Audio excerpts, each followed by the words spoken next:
Hi everyone, I'm Dale Smith, aka Journo Dale, and we're here to talk about Canadian politics.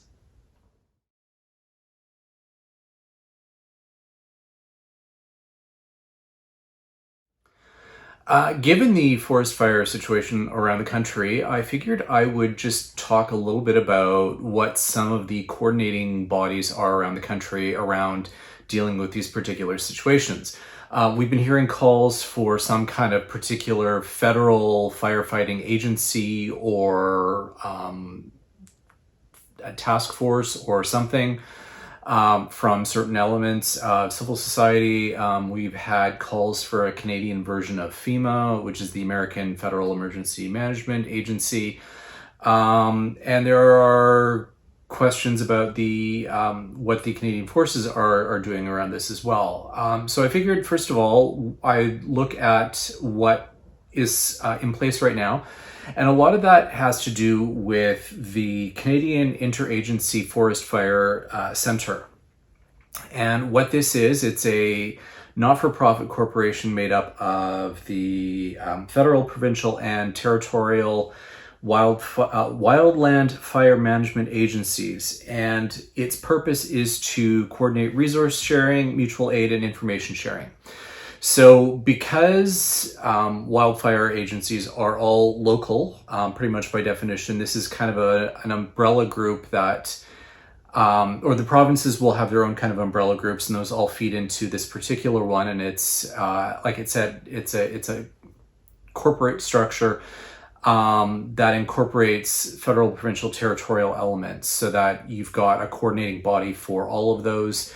And they can ensure things like standards around equipment and training and so on. And to ensure that there's coordination around, you've got forest fires in one part of the country and not in others, so you can get firefighters from that part of the country over to where they're needed, that kind of thing. That is the body which kind of coordinates that currently. The Government Operations Center, which is out of the federal government, that's the lead federal response coordinator for emergency events involving national interest. So they will assist in the coordination of deploying resources and getting provinces and territories and so on, and any other help that's needed. National Resources Canada has a Fighting and Managing Wildfires in a Changing Climate program, and that includes things like an equipment fund, which is used to cost share purchase of new or replacement of new equipment with local agencies or provinces or territories, so that there is a federal component of money going toward these programs as well. And a lot of what Canada participates in is the International Association of Firefighters, and that's the international program which sees firefighters go from country to country where they're needed. We've got a lot from places like South Africa and Brazil and Australia and so on currently, because it's winter in the southern hemisphere, so it's easier for them to come up to Canada at this point in time. And Canada will send our firefighters to them when it's our winter and their summer. And that's where we've seen a lot of this international cooperation happening, and it's through that particular body. And they also coordinate things like training and resource sharing and so on as well. So these are some of the programs that are in place right now. There is not a dedicated federal program around that, but again, that is also because this is a local responsibility and ultimately feeds into provincial jurisdiction and not federal. And that's one of the issues why we don't have a national federal coordinating body run out of the federal government. And that's why a structure like the Interagency Forest Fire Center makes a little more sense in that regard, because that's how you kind of get around that jurisdictional angle, is you have everyone buying into it in that regard, whereas you wouldn't have that same ability in the federal government kind of as it is. So again, the last portion of this is the capabilities of the Canadian Armed Forces, and they do have some domestic capability in this regard, and are deployed as requested by provinces. Again, this is not the federal government sending them; it is the provinces requesting them under civil aid to power, and the federal government deploying at that particular point. So again, it is within the provincial sphere of jurisdiction, and the federal government is providing based on that. This has kind of led to the calls for some kind of a civilianized force in Canada, kind of a Canadian version of FEMA, because we don't necessarily want the armed forces doing this kind of work on a consistent basis. But that's kind of become the reality the last few years with forest fires, floods, hurricanes, you name it. These events are becoming more common thanks to climate change, and we don't have enough domestic capacity around that. And so the question is, could we stand up a civilianized force that could do this, and let the armed forces kind of do their own job, which is, defending the country and being prepared to, deploy as necessary. And there's kind of a bit of a cynical response to why we don't have a civilianized force like this, and that goes back to kind of the jurisdictional issue. These are areas which provinces are responsible for, and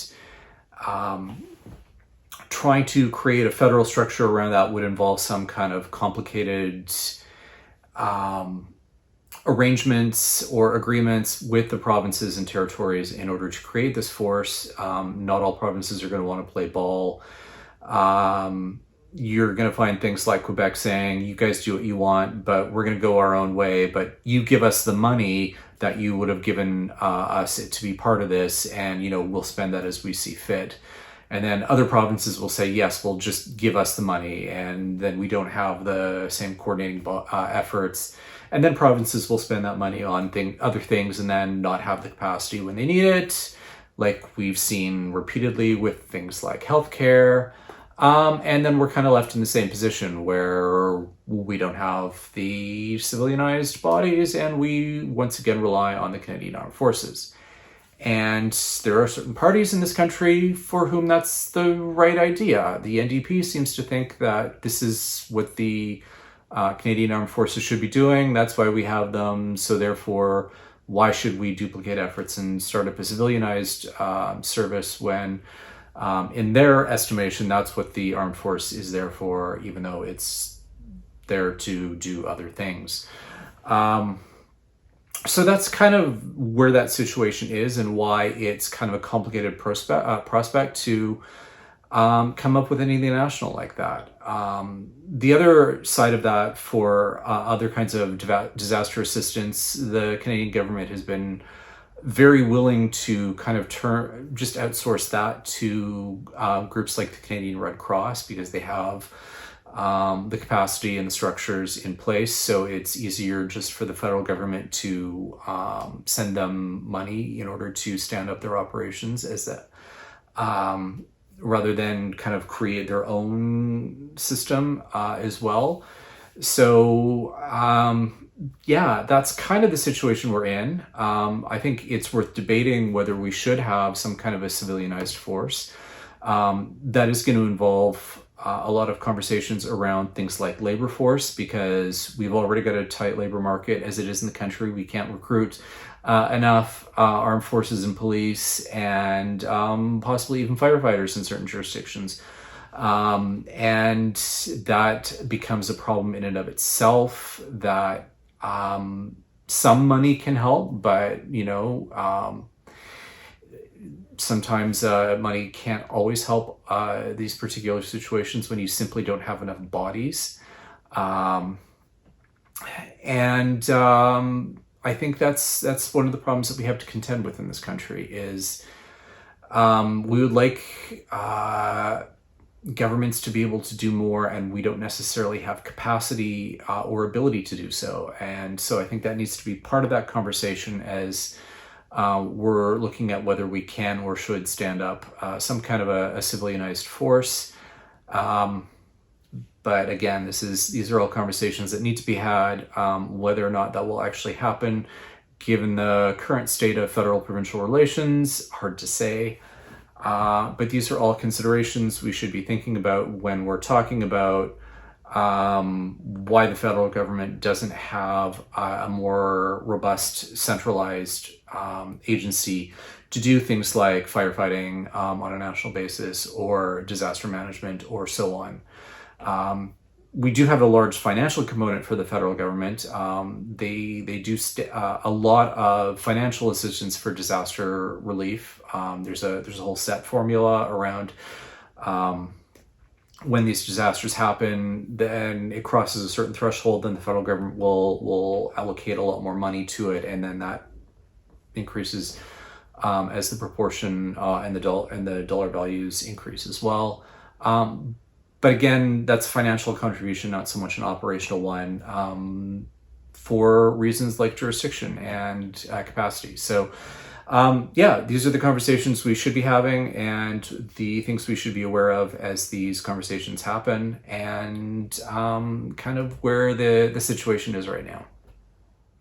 And that's everything for this week. Join us again next week for some more Canadian politics. I'm Dale Smith. It's at journo_Dale on Twitter.